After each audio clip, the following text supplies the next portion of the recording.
Hello, this is part 3 of the chemical kinetics. पहले part के अंदर हमने देखा था केमिकल काइनेटिक्स का मतलब क्या होता है। ठीक है, इंट्रोडक्शन था, आउटलाइन थी, उसके बाद हमने रेट ऑफ रिएक्शन का इंट्रोडक्शन लिया था, राइट। कि रेट ऑफ रिएक्शन क्या होता है, concentration divided by time is rate of reaction.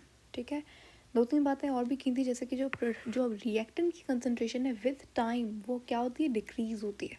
इसीलिए इक्वेशन के अंदर माइनस का साइन आता है, और ये माइनस प्लस असल में वैल्यू से रिलेटेड नहीं है, ये बस हमें ये बताता है कि कंसंट्रेशन कम हो रही है और बढ़ रही है। प्रोडक्ट की कंसंट्रेशन क्या होती है, विद टाइम इंक्रीज होती है, तो यहाँ पे हम लोग प्लस का साइन लगाते हैं। इसका मतलब होता है कंसंट्रेशन। ठीक है, जैसे कि यहाँ पर ए है, तो हमने कहा कि ए की कंसंट्रेशन, रिएक्टेंट की कंसंट्रेशन, और ये बी की कंसंट्रेशन, यहाँ पे प्लस आ गया बिकॉज प्रोडक्ट की कंसंट्रेशन इंक्रीज होती है, रिएक्टेंट की कंसंट्रेशन डिक्रीज होती है। आज बात करेंगे हम units of rate of reaction के बारे में। बहुत सिंपल सा बात है। देखो, हमें पता है रेट किसके बराबर होता है, कंसंट्रेशन अपॉन टाइम। कंसंट्रेशन, कौन सी कंसंट्रेशन की बात हो रही है, यहाँ पे हम लोग बात करते हैं मोलर कंसंट्रेशन की। ठीक है, और मोलर कंसंट्रेशन का जो यूनिट होता है वो होता है मोल पर डेसीमीटर क्यूब। ये यूनिट होता है किसका, मोलर कंसंट्रेशन का, मोल पर डेसीमीटर क्यूब। यहाँ पे आप वॉल्यूम का कोई भी यूनिट और भी यूज़ कर सकते हो, जैसे कि मोल पर लीटर, ये भी आपको दे सकते हैं। सो यू मस्ट नो कि रिएक्टेंट जो रेट का जो यूनिट होगा वहाँ पे पहले क्या ऊपर क्या है, नॉमिनेटर के अंदर आपके पास कंसंट्रेशन है, तो कंसंट्रेशन का यूनिट होता है मोल पर डेसीमीटर क्यूब या फिर मोल पर लीटर। यहाँ पर हमने लिख दिया मोल पर डेसीमीटर क्यूब। ठीक है, टाइम का ऐसा यूनिट हम लोग लिखेंगे सेकंड, तो रेट ऑफ रिएक्शन का यूनिट क्या हो जाएगा, मोल पर डेसीमीटर क्यूब सेकंड। ठीक है, यहाँ पे आपको ध्यान रखना है कि कौन सा जो यूनिट है उसके ऊपर पावर कौन सी आ रही है। यहाँ पे मोल, अगर इसको मैं यहाँ पे इस तरीके से करके लिखूँ तो ऐसे भी लिख सकते हैं। ठीक है, मोल पर डेसीमीटर सेकंड, सही है। अच्छा, यहाँ पर आपको सेकंड की जगह पे टाइम का और भी कोई यूनिट देखने को मिल सकता है, जैसे कि मिनट हो गया या फिर आवर हो गया। अच्छा, एक और चीज़, पार्शियल प्रेशर, जब आप बात करते हो गैसेस की तो उनकी कंसंट्रेशन आप लेते हो पार्शियल प्रेशर के अंदर। ठीक है, उनकी कंसंट्रेशन आप कैसे लेते हो, पार्शियल प्रेशर में।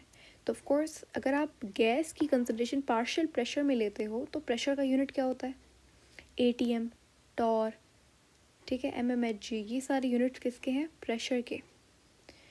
तो कंसंट्रेशन ले ली हमने पार्शियल प्रेशर में यानी कि प्रेशर में, तो ATM, टाइम का यूनिट क्या है, सेकंड, तो ATM पर सेकंड हो गया, टॉर पर सेकंड हो गया, mmHg पर सेकंड, ये यूनिट होंगे अगर आप कंसंट्रेशन ले रहे हो गैसेस की पार्शियल प्रेशर में। और गैसेस की कंसंट्रेशन हमेशा पार्शियल प्रेशर में ही लेते हैं, मोलर कंसंट्रेशन में नहीं ले सकते आप।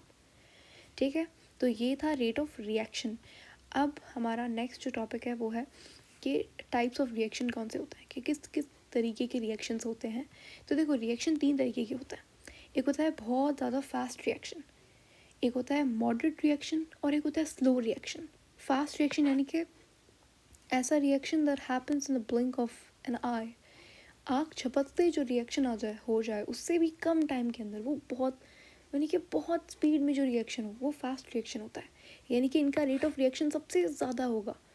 मॉडरेट रिएक्शन यानी कि जो ना इतना ज़्यादा फास्ट हो ना इतना स्लो हो। ठीक है, और स्लो रिएक्शंस कौन से होते हैं, जिनको कुछ घंटे लग जाएं, दिन लग जाएं, साल लग जाएं, तो ये स्लो रिएक्शंस हैं। यहाँ पे कुछ एग्जांपल्स गिवन है। देखो, फास्ट रिएक्शंस हमारे पास ये एक टाइम लिखा हुआ है फास्ट रिएक्शन के होने में, 10⁻⁻⁶ सेकेंड्स लग सकते हैं, which is like crazy time. हम इस रिएक्शन का रेट कैलकुलेट भी नहीं कर सकते।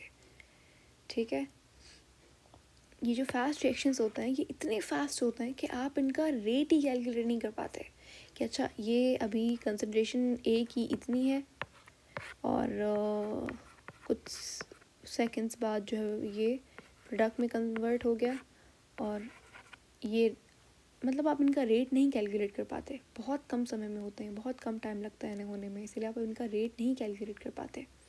हाँ, कितना टाइम लगता है इनको होने में वो हमें थोड़ा आइडिया है, जैसे कि 10⁻⁻⁻6 सेकेंड्स लगता है, या फिर कुछ ऐसे रिएक्शंस भी हैं जिनको इससे भी कम वक्त लगता है, जैसे कि 10⁻12 टू -16 सेकेंड्स।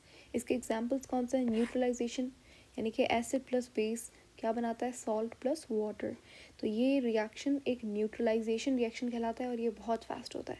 मैग्नीशियम रिबन जब ऑक्सीजन के साथ ऑक्सीडाइज होती है, एयर के अंदर जो ऑक्सीजन है उसके साथ ऑक्सीडाइज होती है, तो ये रिएक्शन बहुत जल्दी होता है।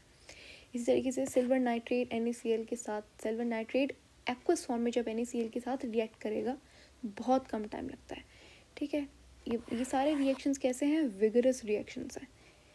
उसके बाद आता है मॉडरेट रिएक्शन, वो रिएक्शन जो कि जिसकी स्पीड मॉडरेट हो, जिसका रेट कैलकुलेट कर सकें, तो इनका रेट क्या होगा? मॉडरेट रेट होगा, इंटरमीडिएट, ना ज़्यादा फास्ट ना ज़्यादा स्लो।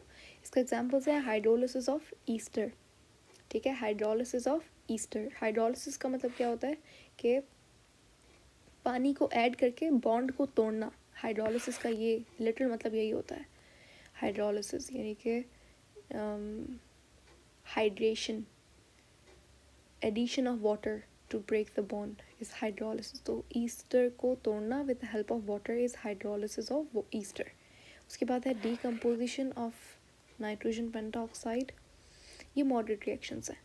उसके बाद आता है स्लो रिएक्शंस। हमारी बॉडी के अंदर जो डाइजेशन होती है वो स्लो रिएक्शन है, कुछ घंटे लग जाता है। कर्डिंग ऑफ मिल्क यानी कि जो फॉर्मेशन ऑफ कर्ड होता है उसमें भी अच्छा खासा टाइम लगता है, एक दिन लग जाता है, कुछ घंटे। रस्टिंग ऑफ आयरन कुछ महीने लग जाते हैं। ठीक है, फर्मेंटेशन, वाटर का बनना नॉर्मल टेम्परेचर, रूम टेम्परेचर के ऊपर वाटर का बनना, वो भी टाइम लेता है। तो ये रिएक्शंस आपको पता होना चाहिए। अच्छा, ये फास्ट रिएक्शन का एग्जांपल है, ये स्लो रिएक्शन का एग्जांपल है।